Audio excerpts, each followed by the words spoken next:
नमस्कार शेतकरी बांधवांनो, सूर्यवंशी महसूल सहाय्यक रावेर तहसील कार्यालय जिल्हा जळगाव. आजचा जो जी आर आहे तो भूमी अभिलेख विभागाच्या संदर्भातील जी आर आहे.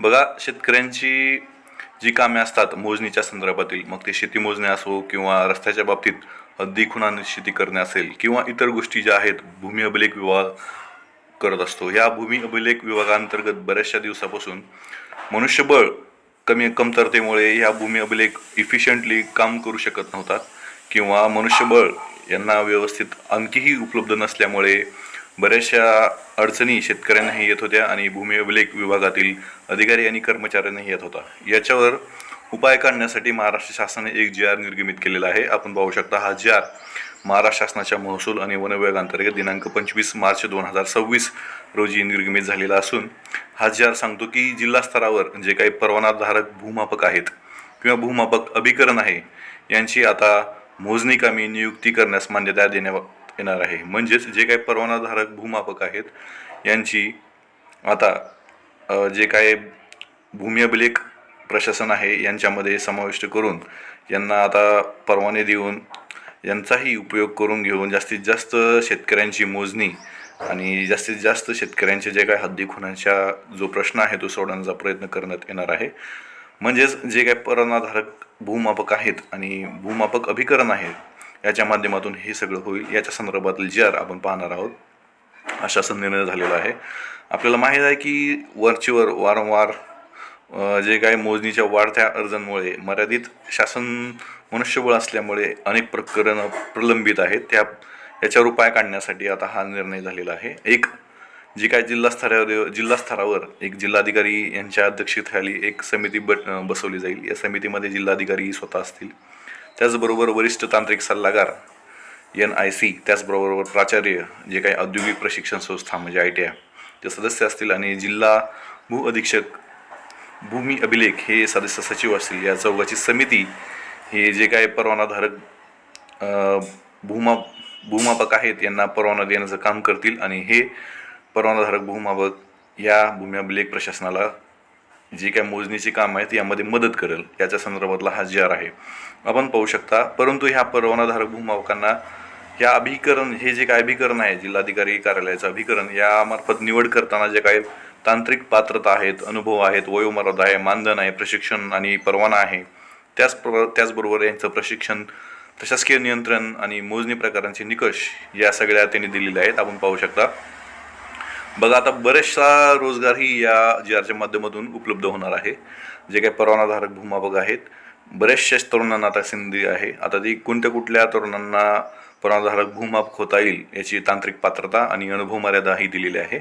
महाराष्ट्र शासनाचा मान्यताप्राप्त ITI सर्विंग म्हणजे जो काही सर्विंगमधला ITI आहे त्या व्यक्तींना आता परवानाधारक भूमापक होता येणार आहे. त्याचबरोबर महाराष्ट्र तांत्रिक शिक्षण मंडळाचं जे काही सिव्हिल इंजिनियर डिप्लोमा आहे, डिप्लोमा सिव्हिल इंजिनियर असलेल्या विद्यार्थ्यांसाठी एक परवानाधारक भूमापक म्हणून काम करण्याची सुवर्ण संधी आहे. त्याचबरोबर मान्यताप्राप्त विद्यापीठातील सिव्हिल इंजिनियर असलेल्या तरुणींनाही इथं काम करण्याची संधी आहे. त्याचप्रमाणे GIS, रिमोट सेन्सिंग आणि जिओफॉर्मेटिक मधील जो काही डिप्लोमा आहे, पदवी आहे, याही विद्यार्थ्यांना इथे काम करण्याची संधी भेटेल. त्याचप्रमाणे महाराष्ट्र शासन आणि सर्वे ऑफ इंडियामध्ये किमान 10 वर्ष सेवा केलेले किंवा निवृत्त किंवा स्वेच्छा निवृत्ती दिलेले भूमापक कर्मचारीही आता येथे काम करू शकतात. आणि या सर्वांची जी काही वयांची अट घालून दिलेली आहे ते 18 ते 65 वर्ष आणि ते शारीरिकदृष्ट्या सक्षम असले पाहिजे. आणि त्यांना मानधन जे आहे ते 35,000 रुपये इतकं प्रति महिना मानधन दिलं जाईल. आणि त्यांना कार्यालय ते मोजणी ठिकाण याचापर्यंत जो काही प्रवास आहे तो प्रवास खर्चही यामध्ये समाविष्ट असेल असं सांगितलेलं आहे.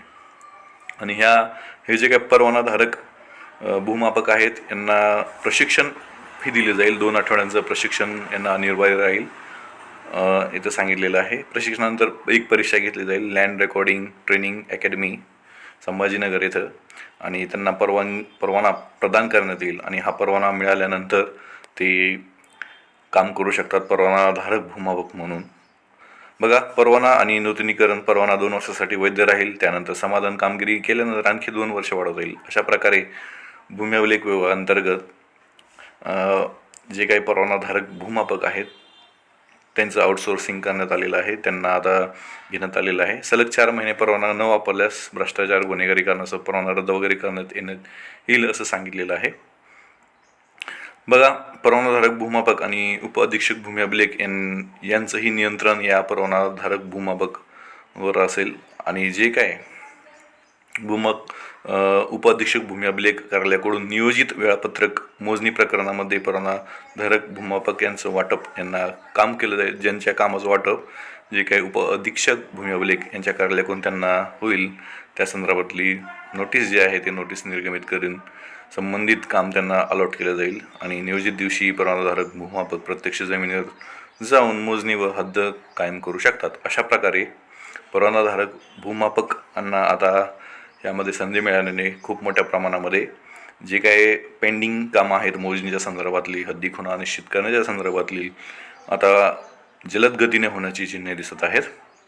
बघा, आणि ह्या परवानाधारक भूमापकांना दरमहा किमान 20 मोजणी करणे गरजेचे आहे. अशा प्रकारे हा GR आलेला आहे. या GRच्या अनुषंगाने शेतकऱ्यांना एक प्रकारे जास्तीत जास्त त्यांची कामे करून घेण्याची संधी उपलब्ध झालेली आहे आणि भूमी अभिलेख प्रशासनालाही अधिकचं जे काय एक्स्ट्रा मनुष्यबळ आहे ते मिळण्याची चान्सेस आलेले आहेत जे काही परवानाधारक भूमापक यांच्या माध्यमातून. त्यामुळे पेंडिंग असलेली कामे आणि पेंडिंग असलेली जे काही वर्कफोर्स आहे ते लवकरात लवकर पुढील 3 ते 4 महिन्यामध्ये यावर काम होणं अपेक्षित आहे. म्हणजेच भूमापक, परवानाधारक भूमापक यांचं ट्रेनिंग वगैरे होण्यासाठी 2 महिन्याचं ट्रेनिंग आणि त्यानंतर परीक्षा वगैरे उत्तीर्ण झाल्यानंतर पुढील 3 ते 4 महिन्यामध्ये ह्या सर्व गोष्टी पार पडल्यानंतर हे परवानाधारक भूमापक आपापल्या जिल्ह्यामध्ये, आपापल्या तालुक्यामध्ये येतील आणि जलद गतीनं भूमी अभिलेख प्रशासन जलद गतीने काम करून आणि शेतकऱ्यांच्या बऱ्याचशा समस्या सोडवतील